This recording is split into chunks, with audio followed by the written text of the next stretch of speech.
అందరికీ నమస్కారం. నా పేరు రమ. వెల్కమ్ టు కథా సుధాబై రమ. ఫ్రెండ్స్ ఆల్రెడీ నేను చెప్పాను కదా! ఊరు వెళ్తున్నాను అని.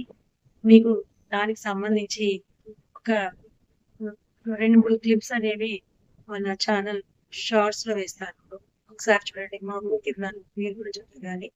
యాక్చువల్‌గా ఇవి అంకమ్మ తల్లి ఊరు. మా ఊరొచ్చేసి చిన్న కనుమల. కందుకూరు మండలం, ప్రకాశం జిల్లా. సో, ఇక్కడ వీటితోనే హడావిడిగా ఉన్నాం కాబట్టి టైం సరిపోలేదు. ఇప్పుడు కూడా కాస్త టైం దొరికితేనే ఈ వీడియో చేస్తున్నాను. కుదిరితే వీడియోస్ వేస్తాను. లేదంటే మనకి మండే నుంచి వీడియోస్ వస్తాయి.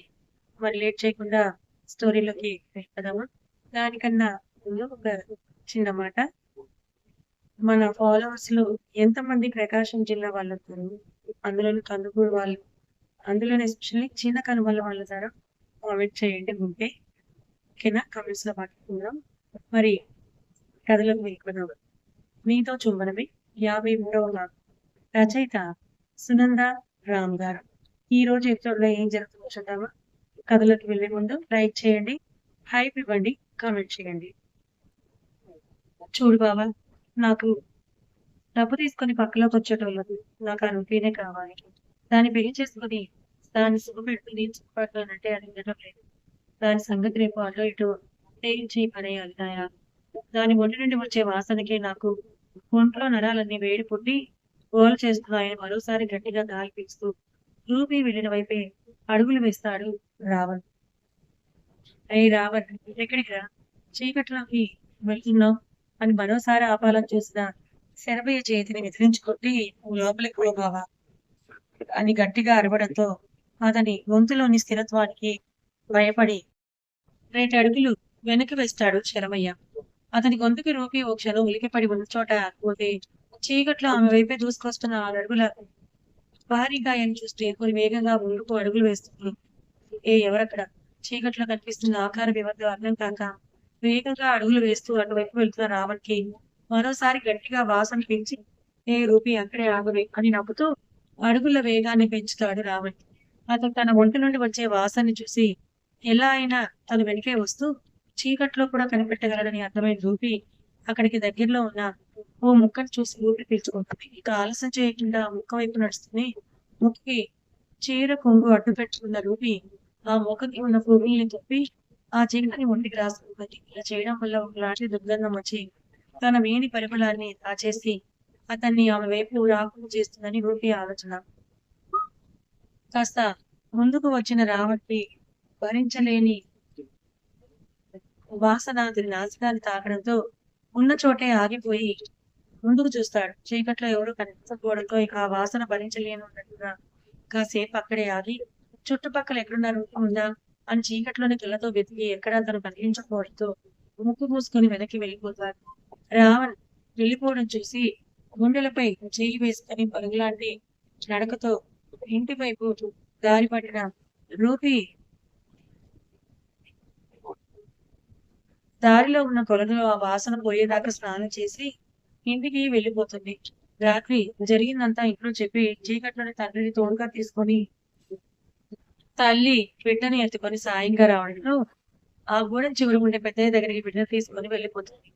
చీకట్లో వచ్చిన వాళ్ళని చూసి ఆ ముసలి వాళ్ళిద్దరు కంగారు పడితే వాళ్ళకి విషయం చెప్పి 2 రోజులు అక్కడే తలదాచుకుంటారని అడగడంతో ఆ ఇద్దరు రావణి నోటికొచ్చినట్టు తిట్టి వాడి గురించి ముందు నుంచే తెలిసిందే కావడంతో వాడు వచ్చి మంచి పని చేశావమ్మా అని చెప్పి పడుకోవడానికి పక్క సిద్ధం చేస్తాడు. ఆ రాత్రి ఉండి ఉదయాన్నే రూపీకి జాగ్రత్త చెప్పి గంగా పర్వతాలు వెళ్ళిపోతే వాళ్ళు వెళ్ళిన కాసేపటికి సింగా కొత్త ప్లేస్ చూసి మనం ఇక్కడ ఉన్నామమ్మా అని అడుగుతాడు. పెద్దయ్య నవ్వుతూ నేను మీ ఇంటికి వచ్చినప్పుడు 2 రోజులు మీ ఇంట్లో ఉన్నారు కదా, అందుకే నేను కూడా మీ అమ్మని నిన్ను 2 రోజులు కూడా తీసుకొచ్చానని చెబుతాడు. పెద్దయ్య మాటకి మరి నేను రాత్రి ఇక్కడికి ఎలా వచ్చాను? రాత్రి నేను మా తాత దగ్గర పడుకున్నాను కదా అని ప్రశ్నించడంతో ఆయన ఏం సమాధానం చెప్పాలో అర్థం కాక ఏమి మనవాడు నిద్రలే సేపు అవుతుంది, వాడికి ఏమైనా పెట్టేదా లేదా అని పెద్దగా అరుస్తూ అటువైపు వెళ్ళిపోతే గుడ్డోడి మాటలు తర్వాత ముద్దయి స్నానం చేసి రమ్మని సరి చెప్పడంతో అలాగే అని దొడ్డు దగ్గరికి వెళ్ళిపోతాడు. వాడు స్నానం చేసి వచ్చేసరికి ముసలమ్మ వాడి కోసం జొన్నన్నం వండి కోడికూర చేసి పెడితే బాగుందని చెప్పి లొట్టలు వేసుకుంటూ తిని అమ్మ బడికి పోదాం పదా అని బ్యాగ్ కోసం వెళ్తున్నాడు. అన్నయ్య 2 రోజులు మనం బడికి చూడట్లేదని ఊరికి చెప్తే ఎందుకని అడుగుతాడు. ఆ వీళ్ళ వాడి దోస్తులు చూడడం. ఏం లేదు నాన్న, అమ్మ కాస్త ఒంట్లో నల్లగా ఉంది అందుకే అని చెప్పి నువ్వు కూడా పెద్దయ్యతో పాటు వెళ్ళి పొలంలో ఉన్న ముచ్చన పనులు కోసుకురా అని ఆ పనిని నిర్వహిస్తుంది. అలాగే అని చెప్పి వాడు పెద్దయ్యతో కలిసి పొలానికి వెళ్ళిపోయి ముసలమ్మ పనుల్లో సాయం చేస్తూ వస్తుంది. విడుపు కోసం ఆ వేళ ఘటన మొత్తం వచ్చిన రావణ్కి తను ఎక్కడ కట్టుకోవడంతో ఇంటికి వెళ్ళి బరాబర్ చొక్కా పట్టుకుని వాళ్ళకి లేపి నీ బిడ్డ ఎక్కడ పెడతాడు, నా బిడ్డతో నీకేం పడ్డా కోపంగా చెప్పి వాడి చేతిలో నుంచి చొక్కా పెట్టి వాడి కోసం ప్రయత్నాలు చేస్తూ ఊపిరి అడుగు గీతల పట్టును గుర్తించుకోవడం కోసం గంగ తండాలో ఉన్న జనాలందరినీ గుర్తు చేసి సాయం అడిగితే రావణ్ అంటే భయం ఉన్న కూడా కొంతమంది ధైర్యం చేసిన చేతిలో నుంచి బరావతిని విడిపించే ప్రయత్నం చేస్తారు. అతని బలం వారి బలం కోసం అందరూ వెనక్కి తగ్గితే రూపి పని మీద పట్టణం వెళ్ళిన అబద్ధం చెప్పి నమ్మించాలని చూస్తుంది కాగా ఆవిడ మాటలకి బరావతి నేలపై విసిరేసినట్టుగా దిగితే ఎప్పుడు వస్తుంది అంటాడు. అక్కడే ఉన్నా బండపై కూర్చో ఏమో బాబు పిల్లగాడిని తీసుకుని చీకటిని వంటలో పెట్టి పట్టణంలో వాడు చదువు కావాల్సి పెట్టింది ఏవో ఇప్పుడు కావాలని ఇంకేవేవో పనులు ఉన్నాయని చెప్పి ఎప్పుడు వస్తుందో మాకు కూడా తెలియదు. తడబాటు ఎప్పుడు చెప్తుందా. సరే నేను పోయి పొద్దున్న మరి ఇస్తున్నాను, అప్పుడు ఈ అన్నిటి నాకు అర్థం చేస్తూ సిద్ధంగా ఉంది అని చెప్పి రావణ్ పోయి పొడతో తెచ్చుకుంటాడు. గంగా ఏదో రాష్ట్రం దగ్గర తగ్గించుకున్నాం, మరి వాడు మళ్ళీ వస్తే అప్పుడేం చేస్తాం, నా మాటకి మీరు కూడా 2 రోజులకి నాకు పోయి తగ్గించుకోండి, లేదంటే వాడికి విడుపు కోసం సంతగా సంపుతాడు. అందరూ సలహా ఇవ్వడంతో ఆలోచన పడతారు.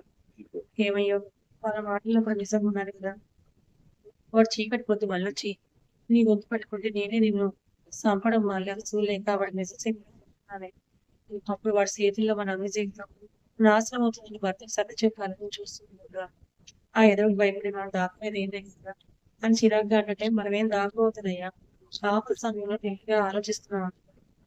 పోదామని బరావత్ మొదలుపెట్టి 3 గుడాల తన అక్కగారింటికి వెళ్ళాలని ప్రయాణాన్ని సన్నిసిద్ధం చేసుకుంటున్నారు. చెప్పినట్టుగానే చీకటి పడి వెనక్కి మళ్ళీ అక్కడికి వచ్చిన రావణ్ ఇంటికి తాళం వేయడం చూసి తలుపులు బద్దలు కొట్టుకొని ఇంట్లోకి వెళ్ళి చూస్తాడు. ఇంట్లో బుడ్డి దీపం వేగులో ఎవరూ కనిపించకపోయేసరికి రావణ్ కోపం తారస్థాయికి చేసి ఇంట్లో ఉన్న అన్ని వస్తువులు నేలపైకి విసిరేసి బయటికి నడుస్తాడు.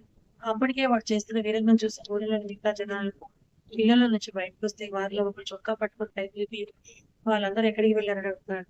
మాకెవరికి చెప్పలేదు, నేను కూడా ఎక్కడికి వెళ్ళారో చెప్తుందా అనుకుంటున్నామని భయంగా చెప్పడంతో మిగతా వారు కూడా వాడి కంటిని చూపు పెట్టి మాకేం తెలియదని వారి పాకల్లోకి పారిపోతారు. రూపి నా చేతి చిక్కకుండా తెలివిగా దాకా తప్పించుకుందాం అనుకుంటున్నావా, నేను ఎలా దొరకబట్టి మనవాడి నిన్ను అనుమానం రుచి చూస్తూ నా సొంతం చేసుకోలే విడిచిపెట్టి రావనుకుని పెద్దగా అరుస్తాడు. వాడి గొంతుకి అక్కడ ఉన్న వారి గొప్పలు తడారిపోతే వీడి చేతుల నుంచి ఆ రూపి తప్పించుకోగలరా వారిలో వారి అంతగా బాధపడతారు. వాడు వచ్చి వెళ్ళిన సంగతి ఎలా అయినా రూపీకి వాళ్ళ అమ్మ నాన్న చెప్పాలని చీకట్లోనే రూపీ తండాకి బయలుదేరితే రూపీ అంటే గిట్టని పక్కింటి సుల్పి వాడి వెనకాలే ఎందుకు రూపీ ఎక్కడో తెలుసుకొని రావణ్కి చెప్పడం కోసం. కానీ ఆ చీకట్లో అతన్ని ఎవరో వెంబడిస్తున్నారని అర్థమైనంత తెలివిగా చెట్టు వెనక లాక్కొని ఆవిడకి కనిపించకుండా ఉంటే అతని కోసం చుట్టూ చూసి వెనక్కి వెళ్ళిపోతుంది.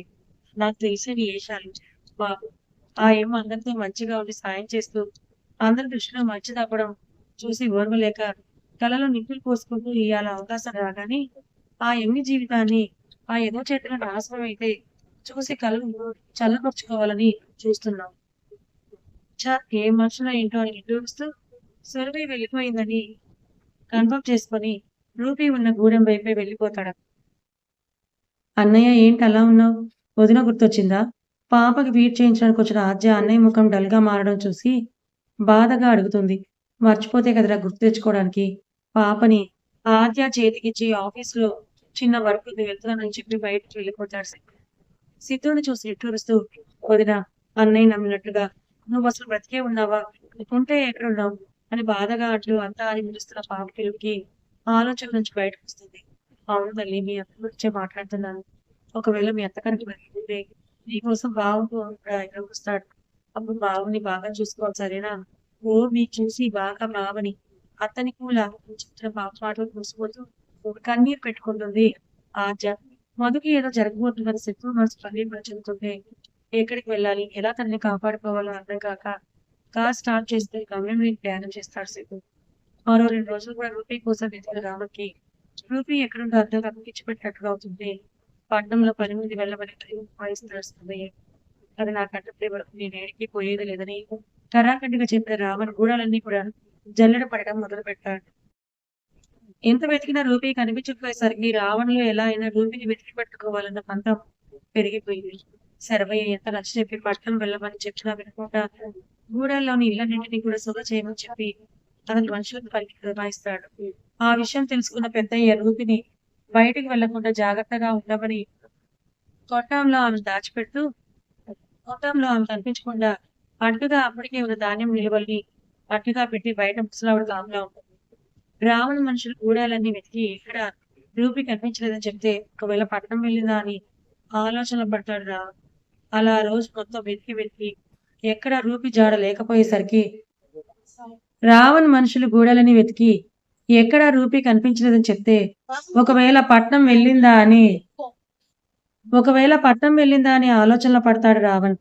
అలా ఆ రోజు మొత్తం వెతికి వెతికి ఎక్కడ రూపీ జాడ లేకపోయేసరికి రేపు పట్నం వెళ్ళి అక్కడ ఏమైనా ఉందేమో వెతకాలని అనుకుంటాడు. అమ్మ ఇక్కడ స్లూపు రావట్లేదు, మనం ఎందుకమ్మా ఇక్కడ దాక్కున్నాం? ఒళ్ళంతా చెమటలు పడడంతో తల్లి చీర కొంగుతో వాడిని తుడుచుకుంటూ అడుగుతాడు సింగర్. వాడికి సమాధానం చెప్పలేక బాధపడుతూ కొద్దిగా ఓర్చుకొని మరి కొద్దిసేపట్లో చీకటి పడుతుంది, మనం వెళ్ళిపోవచ్చని కొడుకు నచ్చచెప్తూ చీర కొంగుతో విసురుతూ వాడికి కాస్త సింపురి ఆడేలా చేస్తుంది. ఓ చిన్నమ్మి ఇక బయటికి రాని ఆ ముసలవ్వ పిలుపు విని రూపీ కొడుకుతో సహా బయటకు వస్తే పోయి కాలు చేతులు కడుక్కురండి, బువ్వ తిందురని భర్త కోసం వెళ్ళిపోతుంది ఆవిడ. అబ్బా ఇప్పుడు చాలా హాయిగా ఉందమ్మా, అయినా మనం ఇంకెన్ని రోజులు ఇక్కడ ఉండాలి? నాకు తాత గంగవ్వ గుర్తొస్తున్నారు అని బాగా. రేపు మనం మన గుడానికి వెళ్ళిపోదామమ్మా. చిన్నగా వెక్కుతున్న కొడుకుని దగ్గరకు తీసుకొని తన వల్ల కొడుకు ఇబ్బంది పడ్డం చూడలేక రూపీ కూడా ఏడుస్తుంది. వాళ్ళిద్దరిని చూసి ఆ ముసలవ్వ కూడా నోటి గుడ్డ కుక్కుని ఏడుస్తుంటే రేపటి నుంచి మీకు అవసరం ఉండదులేరా అనే కరుకు కంఠం కంగుమంటూ వినిపిస్తుంది. ఆ గొంతు విని రూపీ భయంగా అటువైపు తలతిప్పి చూస్తే నవ్వుతున్న రావణ్ రూపానికి ఉన్న చోటే బొమ్మలా బిగుసుకుపోతుంది రూపీ. రావణ్ నువ్విక్కడ? కొడుకు చేతిని గట్టిగా పట్టుకుని వెనక్కి అడుగులు వేస్తుంటే ఎన్నాళ్ళని నా కంటికి కనిపించకుండా దాక్కోవాలనుకున్నావే నా చిలక అని రూపీ వైపే అడుగులు వేస్తాడు రావణ్. రావణ్ మర్యాదగా చెప్తున్నా, నాకు ఇక్కడి నుంచి వెళ్ళిపో, లేదంటే నీ మీద పోలీస్ కంప్లైంట్ చేయాల్సి ఉంటుంది, జాగ్రత్త వేలు చూపిస్తూ బెదిరిస్తుంది. రూపీ మాటలకు పెద్దగా నవ్వేస్తూ నువ్వెవరికి కావాలంటే వాళ్ళకి నా మీద కంప్లైంట్ ఇచ్చుకోవే, ముందైతే నా కోరిక తీర్చని రూపీ మీదకు వెళ్ళపోయిన రావణ్కి అడ్డుగా పడతాడు పెద్దయ్య. రేయ్, పెళ్ళై బిడ్డడు ఉన్న ఆడబిడ్డ మీద కన్ను వేసి కోరిక తీర్చుకోవాలని చూస్తే కుక్క చావు వచ్చి కాటికి పోతావురా అని కోపంగా అంటారు. ఆ పెద్దయ్య మాటలకి పెద్దగా నవ్వేస్తూ అంత అందమైన ఆడదాన్ని పొందని ప్రాణం ఉంటే ఎందుకు పోతే ఇంద్ర ముసలోడా, అడ్డులే అని ఆయన్ని పక్కకు నెట్టేస్తే రేయ్ మా అమ్మ జోలికొస్తే నా చేతిలో చచ్చిపోతావని గుడ్డోడు వాడి కాలి పిక్కను గట్టిగా కొరికేసి కసిగా కొరికి కడుపులో పిడిగుద్దులు గుద్దుతాడు. రేయ్ పిల్లబచ్చా, వీళ్ళంత లేవు, నువ్వు కూడా హీరో లెక్కన ఫైట్ చేసి మీ అమ్మని కాపాడుకోవాలని చూస్తున్నావా అని నవ్వుతూ వాడిని పైకెత్తి పక్కకు విసిరేస్తాడు.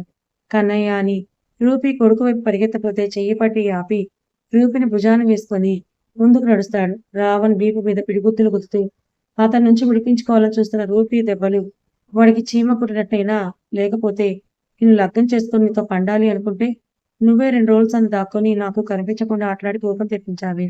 అందుకే ముందు నీతో కోరిక తీర్చుకొని నేను అనువనువు రుచి చూసి ఈ రాత్రంతా స్వర్గం చూశాక అప్పుడు రేపు పొద్దుగాల నిన్ను మనవాడి లగ్గం చేసుకుంటానే రూపీ అని రాక్షసంగా నవ్వుతూ చెప్తాడు. రావణ్ మాటలకు అప్పటి వరకు చాలా ఎలాగోలా తప్పించుకోగలనే ధైర్యం పోయి భయం చుట్టుముడితే ప్లీజ్ నన్ను వదిలే రావణ్, నీకు దండం పెడతానని భయంగా చెప్తూ అతని భయాన్ని భుజాన్ని పంటితో పట్టుకుని గట్టిగా కొరికేస్తుంది. కండ పట్టుకు కొరకడంతో నొప్పికి భుజాన ఉన్న రూపీని కింద కొదిలిస్తే కింద పడ్డ రూపీ వెంటనే పైకి లేచి శక్తి కొలది పరుగు పెడుతుంది.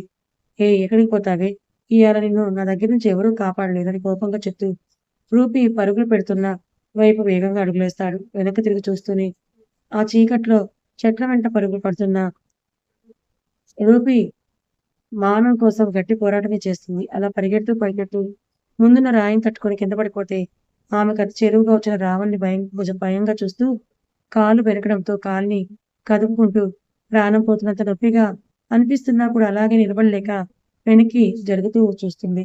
ఎందుకే అనవసరంగా నీ శ్రమను వృధా చేసుకుంటావు? ఇవాళ నిన్ను నా సొంతం కాకుండా ఎవడూ అడ్డుపడలేడు. ఆఖరికి ఆ దేవుడు కూడా అని మీసం దువ్వుతూ పెద్దగా నవ్వేస్తాడు రావణ్. కథ ఇంకా ఉంది. మరిప్పుడు రూపీని కాపాడేదెవరు? రూపీకేమన్నైతే సిద్ధు తట్టుకోగలడా? మధుని రూపీ అని గట్టిగా నమ్ముతున్న సిద్ధు రూపీకేమన్నైతే భరించగలడా? తర్వాత ఏం జరగబోతుందో తెలుసుకోవాలనుకుంటే ఛానల్‌ని ఫాలో అవ్వండి. కథ నచ్చితే లైక్ చేయండి. Thank you so much for watching.